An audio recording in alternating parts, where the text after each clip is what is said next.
자, 오늘 네 번째 마지막 주제인데요. 자, 베스트 프랙티스입니다. 베스트 프랙티스가 변칙이 아니고 원칙입니다.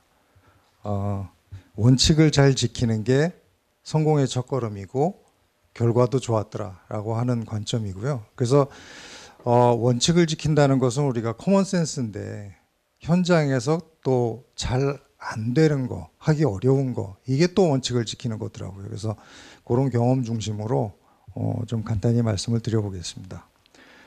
기본을 좀 충실하게 지키자라고 하는 거고요. 저는 이제 공공공금 분야에 지난 한 20여 년 동안 이 투이 컨설팅이 20년 동안 수행했던 대형 차세대의 PMO가 한 70건 정도 되거든요. 그래서 그 중에 한 10건 정도에 관여를 해서 PMO 활동을 했던 뭐 나름 전문가라고 제가 말씀을 드릴 수 있고요. 최근에 좀 전 세션 3에서 얘기됐던 한국은행 회계결제 차세대, 그다음에 한국수출입은행 예탁결제원 등 이런 PMO 활동들을 했었습니다. 오늘의 발표 주제는요, 아까 베스트 프랙티스는 원칙이다라고 말씀드렸던 것처럼 우리가 정말 가장 기본적으로 짚어봐야 될 주어진 시간 내에 우선순위를 좀 드려서 그 부분을 좀 말씀드리고요. 사실 프로젝트 성공의 성공이나 실패를 사실 가늠할 수 있는 중요한 요소들이 과연 뭐냐, 몇 개나 되냐, 아마 수백 가지 나열될 겁니다. 그 중에 핵심만을 좀 추려서 말씀을 좀 베이직에 해당하는 부분들을 말씀드리겠습니다. 대형 구축 사업 성공에 대한 첫 단추인데요. 우리가 진하게 색깔 칠해져 있는 구축 사업 자체, 보통 대형이라고 한다면 아무리 짧아도 한 18개월에서 적어도 2년, 24개월 정도 우리가 구축 사업을 실제로 실행하게 되는데, 이 24개월의 구축 사업을 잘 실행하기 위해서 우리가 기획을 하고 ISP를 하고 PI나 아키텍처 컨설팅을 받고 ISMP를 하고 이렇게 구축 사업을 하고 실제 오픈해서 가동하는 이 시점까지의 우리가 전체 기획서부터의 라이프 사이클을 고려를 해보면 실제 구축 사업 기간의 2배에서 한 3배 정도 필요합니다. 통상적으로 보니까 저희가 관여했던 부분도 한 4년에서 한 6년 정도. 그래서 우리가 이 구축 사업 자체 주어진 제약상에 극복해야 될 것들, 리스크 끌어안고 잘 해야 되겠지만 사실 그에 앞서서 더 중요한 거, 리스크를 선제적으로 없애버리거나 줄이거나 아니면 바람직한 방향으로 가기 위해서는 이 앞단의 이 전제 조건 자체가 상당히 중요한 거죠. 그래서 이런 부분들을 순차적으로 진행하는 게 중요하다. 사실 10년, 12년 전에 증권 쪽 차세대 사업이 굉장히 붐이어서 거의 대부분의 증권사들이 프로젝트를 했거든요. ISP를 하고 자체적으로 뭔가 사업 준비를 하고 바로 구축 사업으로 많이 들어갔는데 적시에 오픈이 된 사례가 없었어요. 실제 발생했던 케이스고요. 지금은 변화 관리도 되고 인식도 달라지고 발주자들 상당히 고민들도 많이 하셔서 왜 우리가 ISP를 하고 이런 아키텍처 컨설팅이나 ISMP를 통해서 구축 사업을 실행하기 위한 이런 준비 작업들을 먼저 선행해야 되는지에 대해서는 뭐 필요성에 대한 의문의 여지는 없는 것 같습니다. 그래서 이런 부분이 굉장히 중요하고요. 그다음에 이제 실제 구축 사업 단계를 하기 전에 이런 앞단의 사업들을 진행하더라도 프리 PMO를 발주를 해서 사전 준비를 하는 경우들이 있거든요. 근데 요즘에는 한 10여 년 전까지는 했는데 요즘에는 이 발주 자체에 대한 이 부담이나 어려움이나 절차의 한계 이런 것 때문에 사실 프리 PMO를 별도로 발주하지는 않고 요즘의 트렌드는 구축 사업을 실제 착수하기 전에 뭐 한 3개월에서 6개월 정도 먼저 PMO를 발주를 해서 진행하는 게 이제 요즘의 흐름이고 좀 이제 관리가 됐다, 이런 말씀을 좀 드릴 수가 있을 것 같습니다. 그래서 이런 준비 과정들을 통해서 사업에 대한 방향이나 공정이나 아니면 목표 범위 요구사항, 예산, 그다음에 추진해야 되는 어떤 조직, 그다음에 뭐 실제 구축 사업에 들어가게 되면 어떤 관리 체계를 갖고 가야 될지, 이런 부분들에 대한 준비를 하고, 무엇보다도 가장 중요한 것은 아까 말씀드렸던 실제 기획에서부터 구축 마무리하는 데까지 한 5, 6년, 그리고 실제 오픈해서 한 10년에서 15년 정도 운영, 그렇게 한다 그러면 실제로 이런 대형 사업을 다시 하는 데에 대한 이 라이프 사이클은 한 15년에서 20년 정도 걸리는 거죠. 이런 한번 경험할까 말까 한 이런 상황에 이런 사업들을 잘 관리하고 부족함이 없고 스스로 잘 챙길 수 있고 이런 부분에 좀 어려움은 있을 겁니다. 그래서 전문가의 도움을 받아서 발주사 스스로에 대한 역량을 꾸준하게 증폭시키는 이런 것들이 또 이 사업을 성공시킬 수 있는, 사실 역량을 강화시킨다는 건 스스로 학습하는 것도 중요하지만 이 구축 사업자, 수행사와의 서로 인터랙션과 대응을 어떻게 하면 원만하게 잘 할 거냐, 이런 역량들을 키우는 거죠. 이런 부분들이 굉장히 중요할 것 같고요.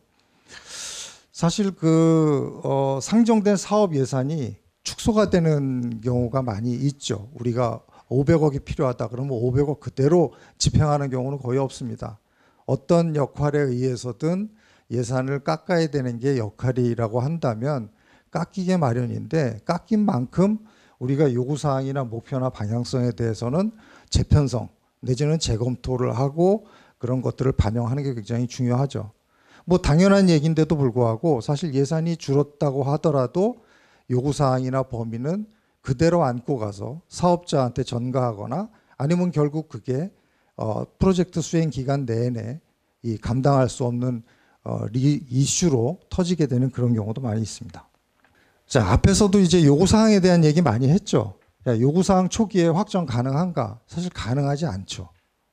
요구사항은 변하게 마련이고 이런 것들을 어떻게 변화관리, 변경관리하는 게 중요할 건데, 자, 분석 단계. 우리 구축 사업 하게 되면 통상적으로 어떤 유형의 방법론이든지 분석, 설계, 개발, 테스트, 이행, 오픈 뭐 이런 큰 줄거리를 갖고 가잖아요. 자, 처음에 시작할 때 분석 단계. 분석 누가 하나요?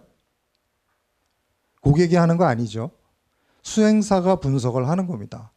자, 본인들이 설계를 잘하기 위해서 어떤 요구사항이 있는지 분석하는 거죠. 근데 경우에 따라서 이 분석 단계 들어와서 고객이 요구사항을 정의를 해요. 그들 스스로 분석하고 있는 거죠. 그러면 수행사는 기다려야 되는 거죠. 시작부터 이 첫 발이 잘못 디뎌지는 경우에 그 부담을 쭉 끌어안고 가는 겁니다. 설계 단계 분석과 설계를 하고 개발 테스트 단계 분석 설계 개발 테스트를 같이 하고 있는 거죠. 그래서 분석 단계에 수행사가 분석을 정말 잘할 수 있도록 요구사항이 확정된 거, 미확정인 거, 그 다음에 변경의 가능성이 있는 거, 이런 것들을 총망라해서 다 끄집어내는 게 바로 이 곡선을 타는 거죠. 그래서 관리할 수 있느냐 없느냐를 잘 트래킹하고, 그런 요구사항이 사실 이때 확정이 안 되고 상세화되지 못하면 이때라도, 아니면 정책적 변화 때문에 새로운 게 나와야 된다 그러면 이때라도, 그래서 관리가 가능한 수준으로 모든 것이 다 끄집어져 내는 게 사실 중요한 포인트라고 얘기를 하고요. 앞에서도 얘기했던 것처럼 요구사항은 사실 확정되는 게 아니라 소통을 하면서 상세화되고 구체화되고 UI로 표현되고 데이터로 표현되는 거죠. 그래서 이 분석 단계 4개월이라는 시점 동안에 확정되기는 상당히 어려운 거라고 생각합니다. 우리가 적어도 사업 기간이 길어지고 진행하면서 마음이 바뀌어서 요구사항이 변하기도 하고 또 없어지기도 하고 새로운 게 갑자기 튀어나오기도 하는데, 그럴 때 이런 적정한 사업 대가를 위한 이런 비용 산정, 이런 문제도 굉장히 중요할 것 같고요. 그러나 적정한 대가가 충분히 주어진다고 하더라도 요구사항 성공의 곡선은 반드시 관리가 가능한 수준으로 이렇게 타야 된다. 돈 아무리 많이 받고 요구사항이 이런 곡선을 타거나 아니면 이런 곡선을 타게 되면 앞에서도 그렇게 강조했던 통합 테스트가 가능할까요? 불가능하죠. 테스트가 안 되면 일부 조금 안 된 거 오픈하고도 감당할 수 있는 수준이라면 오픈할 수 있겠지만, 절대적으로 국가대표급이 실전 나가기 전에 훈련 안 하고 실전에서 금메달 딸 수 있나요? 절대 불가능한 겁니다. 테스트를 많이 하고 결함을 많이 찾아내고 그거에 다 조치가 됐을 때 오픈해도 되겠다라고 하는 자신감이 생기는 거죠. 마일스톤 관리와 품질, 이거는 정말 아무리 강조해도 지나치지 않는데 생각대로 또 잘 안 되는 부분들입니다. 마일스톤은 디바이드 앤 컨커입니다. 우리가 24개월 동안을 관리가 가능한 4개월 내지는 5개월, 또 심지어는 2개월 단위, 목표를 설정하고 그 목표가 달성이 됐는지를 지속적으로 모니터링하고 관리하는 이런 체계가 되게 중요한 건데요. 자, 예를 들어서 분석 단계다 그러면 이 앞단에 분석을 해야 되는 대상 요구사항이 이미 다 나와 있어야 되는 거고요. 이 분석 단계에 해야 될 일 그 자체가 마무리가 돼야 되지만 다음 설계 단계에 해야 될 준비 작업들도 끝나야 되는 겁니다. 자, 분석 단계 말에 자, 다음 주면 설계 단계 시작인데 설계 물량이 확정돼야 되고 누가 설계해야 되고 언제 해야 되고 얼마만큼 해야 되고 언제까지 해야 되고 이런 것들이 다 선제적으로 확정이 돼야 되는 거죠. 그래서 분석 단계 4개월, 설계 5개월, 개발 단위 테스트 6개월, 통합 테스트 뭐 6개월, 이행 2, 3개월 이렇게 해놔도 사실 굉장히 빠듯한 시간입니다. 2년이라는 기간, 굉장히 기네 이렇게 생각하시는 분 아무도 없으시죠.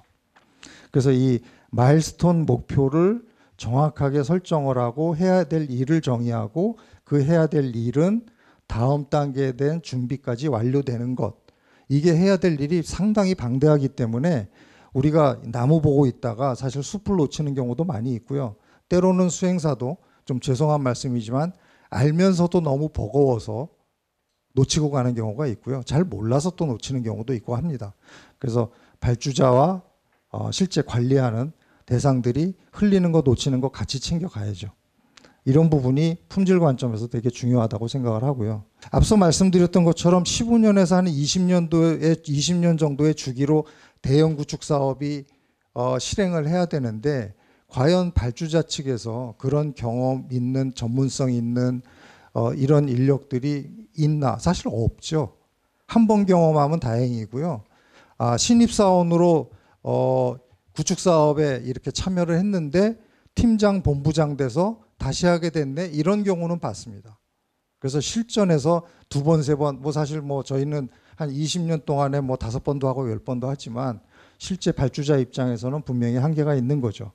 하나의 이 구축 사업에 수십 개의 방법론을 적용해야 되고 사실 그 테스트도 잘해야 되고 아키텍처 관리도 해야 되고 실제로 이 구축 사업자가 하는 일하는 방식이나 관행, 공정 이런 것들을 다 잘 알아야 되는 입장에서 또 어떤 위험이 도사리고 있는지에 대해서 이런 부분들을 우리가 몸이 아프면 의사의 처방이나 상담을 받듯이 전문가의 도움을 받는 것도 굉장히 성공을 위한 어떤 담보를 하고 가는 거다 이렇게 생각을 하고요. 전산간위 사업자도 또 다른 파티로 참여를 하죠. 앞에서 아마 나왔을 텐데 발주자도 좀 피감을 좀 받게 합시다. 저 찬성하고요. 근데 피감을 받아도 문제가 없도록 사실 PMO 입장에서는 쓴소리, 거친 소리도 사실 해야 되는 거죠. 이 발주자의 입장이라고 해서 발주자 편 만드는 거는 그거는 올바른 역할이 아니라고 생각을 합니다. 그래서 이런 것들이 또 한 중요한 포인트가 될 것 같고요. 조직은 뭐 사실 예민하기도 하고 영원한 숙제이기도 한데 사실 구축 사업에 대한 발주자의 TF는 사실 뭐 역할과 활동을 식별하고 또 우리가 준비나 각 단계가 진행하면서 관리해야 될 포인트, 중요한 사안, 그 다음에 효율적인 어떤 조직 이런 관점에서는 계속 변화 관리가 돼야 될 것 같고요. 내외적으로 외부적으로 보면 뭐 대기업 참여 제한 때문에 구축 사업자, 중견 사업자의 어떤 역량의 한계 문제라든지 아니면 시장에 대형 사업이 수도 없이 많이 나와서 인력에 대한 부족이나 업체의 그 참여 미흡으로 사실 하고 싶어도 못하는 경우들도 있고 또 뭐 최근에 이제 좀 바뀌겠지만 뭐 52시간 문제 일하는 방식이나 문화 다 바뀌었죠. 6시 30분 되면 개발자 남아 있는 경우 거의 없습니다. 지금은 뭐 코로나 상황이고 뭐 52시간제고 이런 문제가 아니고요. 뭐 이미 다 경험을 하실 것 같아요. 그래서 이런 그 좀 전문성 있는 것과 그 다음에 아까도 말씀하셨던 뭐 애티튜드까지 포함한 이런 TF를 잘 구성해서 진행하는 게 굉장히 중요할 것 같고 앞에서 말씀드렸던 것처럼 수행사가 어떤 조직 체계에 어떤 모습으로 오느냐에 따라서 그에 따라 TF나 PMO나 등등 이런 것들이 같이 얼라인이 돼야 돼요. 뭐 이게 사실 뭐 정답이 있는 건 아닙니다. 이거를 가장 최소한으로 이렇게 좀 표현을 해본 건데 이제 사업자 입장에서는 PM이 있고 품질 담당, 사업 관리 담당, 그 다음에 업무 유형에 따라서 이제 응용 개발 담당이 이렇게 팀으로 쭉 있고요. 그 다음에 아키텍처 팀 굉장히 중요하죠. 아키텍처, 데이터, 응용, 뭐 기술, 소프트웨어, 보안, 뭐 등등 프레임워크 뭐 해서 굉장히 이런 중요한 핵심 역할을 하는 아키텍트들이 있고, 그 다음에 응용 쪽에 이제 그 개발 모듈들을, 핵심 모듈들을 딜리버리하는 공통 개발팀이 있습니다. 그래서 아키텍처 쪽이 굉장히 중요하고요. 통상적으로 제가 가장 최근에 참여했던 구축 사업 규모 750억짜리, 여기에 품질 관리 담당자가 몇 명이었을까요? 5명, 10명, 20명? 아니고요. 2명이었습니다. 2명. 그래서 품질 관리 담당이 오로지 품질을 챙기냐? 그게 아니고 앞에서 마일스톤의 절차적 관점에 품질 챙기는 것처럼 조직 차원에서도 유기적으로 수행사 자체적으로 이 작업자족한 품질 체계가 돌아갈 수 있도록 초기에 이런 걸 셋업하는 게 굉장히 중요하죠. TF나 PMO의 조언이나 이런 부분도 굉장히 중요할 겁니다. 그래서 이런 관리 체계가 스스로 알아서 돌아가게끔 만드는 이런 체계가 굉장히 중요한 포인트라고 생각을 합니다. 앞에 이런 그 수행사의 조직 체계에 맞추어서 TF도 사실 앞에 이제 역할에 대한 부분을 좀 이제 중심으로 말씀을 드렸는데, 이에 대응하는 형태로 TF도 매칭이 돼야 됩니다. 만약에 인원이 굉장히 부족하다 그러면 한 사람이 두 역할, 세 역할을 맡더라도 이 역할의 누락은 없어야 되는 게 정상적이라고 생각을 하고요. 그래야 또 일이 진행되다가 관리가 안 된다든가 펑크가 나거나 이런 부분도 좀 알 수가 있을 것 같고요. 그래서 그런 관점이 중요하고, TF와 PMO 같은 경우에는 적정한 규모가 돼서 서로 각 영역별로 1대1 매칭이 돼서 때로는 조언도 하고 때로는 직접 챙기기도 하고, 또 주인으로서 주인만이 할 수 있는 일들은 또 주인들이 챙기고 하는 이런 형태로 진행했던 게 이제 전형적인 거고요. TF도 사람 부족하고 PMO도 사람 부족해요. 그러면 아예 통합 PMO 팀 이 추진단을 그냥 한 몸으로 묶어서 1번, 2번, 3번, 4번 서로 각각 역할을 담당하는 겁니다. 물론 여기에는 이제 일장일단이 있겠죠. 이쪽을 담당하는 TF는 전문성이 좀 부족한 경우가 있을 수 있고, 또 뭐 이쪽 같은 경우에 또 반대의 케이스가 있을 수가 있겠죠. 자, 이걸 좀 조정한 형태로는 TF는 그래도 어느 정도 인력이 되는데 PMO가 워낙 인력이 적어요. 그런 경우에는 아까 말씀드렸던 것처럼 다수의 역할로 한 사람이 이제 맡아서 진행을 하죠. 이런 경우에는 뭐 딱 3명 진짜 투입된 경우에는 사업 관리 전체 챙기고 데이터 트랙 한쪽 챙기고 응용 트랙 한쪽 챙기고 이렇게 하면 사실 배정 다 끝난 건데, 그렇게 하면서 정말 중요한 핵심 포인트, 리스크, 이슈, 핵심적인 의사결정의 요소들, 이런 부분들에 거시적으로 좀 관여를 했고, 상세한 부분들은 좀 놓칠 수가 있지만 프로젝트가 진행될 수 있는 그래도 중요한 길목은 지키고 갔다. 뭐 이런 관점의 이제 흐름들이 있습니다. 요 조직 구성의 요 사례가 이제 그 한국은행 차세대 회계결제 쪽 했던 케이스인데요. 초기에 현업이 전혀 TF에 참여하지 않아서 굉장히 업무적 관점의 에러를 많이 겪었습니다. 테스트도 마찬가지고, 여기 보시게 되면 초기에는 6명이었다가 나중에 17명으로 증폭된 이런 케이스가 있는데요. 뭐 사실 이 조직 체계 자체를 뭐 따로 설명드릴 필요는 없을 것 같고 참고하시면 될 것 같습니다. 이 경우는 이제 뭐 무역보험공사의 사례인데, 우리가 뭐 인력이 뭐 하여튼 여의치 않아서 핵심 부분에 PMO로서 역할을 했던 이제 그런 관점의 이해가 되겠습니다. 테스트는 뭐 앞에서도 뭐 세션에서 얘기했고 뭐 계속 뭐 여러 가지 얘기가 있는데, 사실 아무리 강조해도 지나치지 않는 거죠. 단위 테스트는 이러저러한 이유로 어쨌든 사실 테스트가 원만하게 진행되기가 굉장히 어렵고요.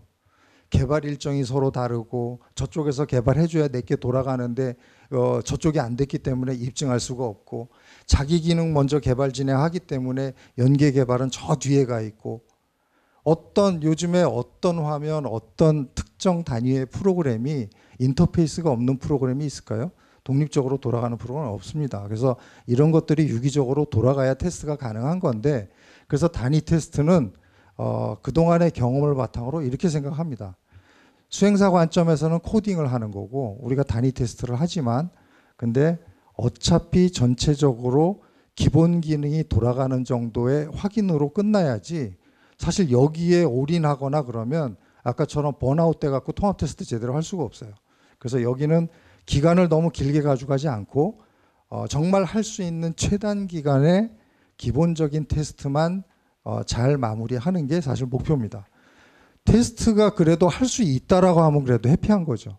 뭐 열어봤더니 깡통 프로그램이고 뭐 검 모양새만 있고 저쪽에서 카피 뜨고 이거는 뭐 사실 최악의 상황이긴 한데 그런 경우가 현실에서 발생을 해요. 그래서 정말 중요한 거는 연계 부분만을 집중적으로 개발 단계 끝단에라도 테스트를 할 수 있으면 땡큐. 만에 안 됐다. 그럼 통합 테스트 초기라도 그걸 하고 가야 되는 거죠. 단위 테스트 앞단에 잘 안 됐다. 그러면 통합 테스트 1차는 단위 테스트와 연계 테스트라도 한번 하고 가면 그러면 이제 업무 전체가 흘러가는 모습이 2차부터는 보인다. 그런 부분이 되겠고요. 그 다음 장에서 누가 언제 뭐 이제 그런 얘기를 좀 드리고 싶은데 테스트가 우리가 그냥 단순히 얘기하는 업무 통합 테스트만 있는 거 아니죠. 뭐 별의별 테스트 다 있습니다. 이행 테스트도 있고 뭐 성능 테스트, 가용성 테스트, 그다음에 뭐 참가 기간 대회 연계 테스트, 뭐 그다음에 필요한 어떤 것만 또 짚어서 하는 테마 테스트 등등 많이 있죠. 우리가 6개월이라는 기간 동안 테스트를 실행해야 되는 게 정말 엄청나게 많습니다. 그걸 시나리오를 선제적으로 다 준비한다? 가능할까요? 수행사 WBS 쫙 펼쳐보면요. 통합 테스트 시나리오 언제 만든다? 통합 테스트 시작하기 직전 한 달 동안 만든다. 가능합니까? 절대 불가능. 우리가 통합 테스트 6개월, 5개월의 살림살이를 잘하기 위해서 이 시나리오와 기획과 준비를 얼마만큼 해야 되냐? 통합 테스트 기간의 1.5배, 6개월에서 9개월. 실제로 한국은행은 현업이 이 개발 단계에도 참여하지 못해서 통합 테스트 시나리오를 만들어야 되는데 PMO가 뭐 정말 신이 나서 해야 되는 일이기 때문에 통합 테스트 시나리오를 각색하고 정리를 했느냐? 하지 않으면 안 됐기 때문에 사실 제가 선택한 판단인데 설계 단계 중반부터 시작을 했습니다. 모르는 거는 막 책 열어가면서 봐가면서 다행히 구축 사업하기 전에 7개월 동안 PI 및 아키텍처 컨설팅 사업을 진행을 했기 때문에 그 결과로 PI 나온 결과물들을 가지고 이제 이런 것들을 그래도 PMO가 함께 꾸릴 수 있어서 그나마 해피했던 거죠. 뭐 못한다, 안 한다, 내일이 아니다 이랬으면 이제 어떻게 됐을지는 뭐 좀 끔찍하고요. 아무튼 그런 겁니다. 통합테스트 시나리오나 케이스는 상당히 방대해요. 한국은행 같은 경우만 해도 한 7, 80개에서 150개 정도의 화면 내비게이션이 되는 시나리오가 한 개다라고 하면 한 150개 정도 나왔어요. 대부분의 아마 2년 정도 사업하는 거라면 아마 대부분 그 정도 될 거예요. 그래서 수천 개의 화면들을 내비게이션 하는 흐름들을 다 그려야 되기 때문에 현업이 실제로 하더라도 쉬운 일이 아닙니다. 그래서 그런 부분들은 반드시 이 테스트 단계에 대한 준비와 실행은 발주자 주도로 해야 되는 게 좋고 빠르면 빠를수록 좋다라고 하는 거죠. 그리고 통합 테스트 시나리오를 만들면서 빨리 시작하는 게 좋은 점은 요구사항을 빨리 정리를 할 수가 있어요. 스스로 시나리오와 화면 내비게이션을 정리를 하다 보니까 이 화면은 빠졌네? 이 화면은 없어도 되겠네? 저 화면하고 통합하면 되겠네? 이런 그 요구사항을 빨리 정렬할 수 있는 그런 찬스도 있었다라고 하는 거죠. 테스트 수행 방식에 대해서 합동 테스트 하자고 하면은 수행사 막 몸을 부르르 떱니다. 뭐 이미 다 아시겠죠? 릴레이 방식은 수행사하고 고객 쪽으로 넘기는 건데 수행사도 개발자 레벨에서 테스트하고 그 다음에 설계자가 또 테스트하고 그 다음에 PL이 테스트하고 품질 담당자가 확인하고 그 다음에 PM은 사인만 하고 고객 쪽으로 우리 테스트 다 했고 결함 다 찾았으니까 테스트해 주세요. 하게 되면 프로그램이 일단 안 돌아가고 뭐 이런 일이 사실 현실에서 발생하는 거고요.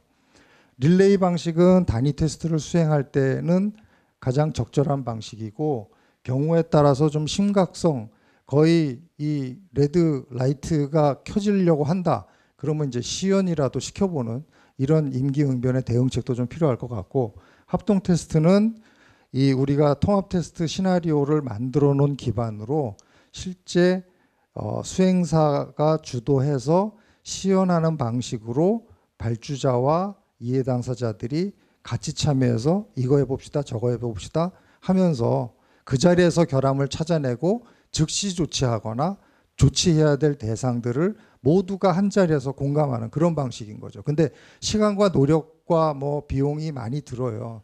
테스트룸도 업무가 큰 덩어리로 10개다 그러면 10개의 테스트룸이 있어야 되고요. 뭐 하여튼 여러 가지 복잡하고 어려우긴 한데, 짧은 시간에 집중을 해서 가장 그래도 큰 효과를 낼 수 있는, 어려움은 있지만 합동 테스트 방식에 대해서는 고려를 할 필요가 반드시 있습니다.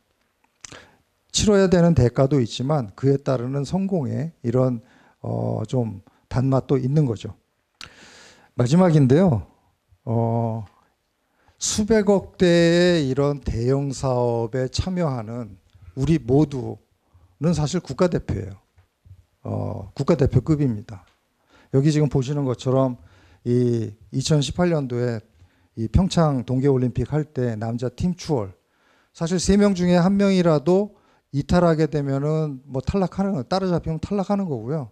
3명이 발주자, 수행사, PMO 이런 체계처럼 분석 단계에 수행사가 분석을 주도하되 충분히 서포트하는 이 발주사가 있어야 되고, 또 경우에 따라서 통합 테스트를 준비하는데 발주사에 어려움이 있으면 PMO가 나서기도 하고, 서로 앞서거니 뒤서거니 앞에서 바람막이 해주고 뒤에서 숨 고르게 하는 게 아니라 언제 튀어나갈지 사실 준비 작업을 하고 있는 거죠.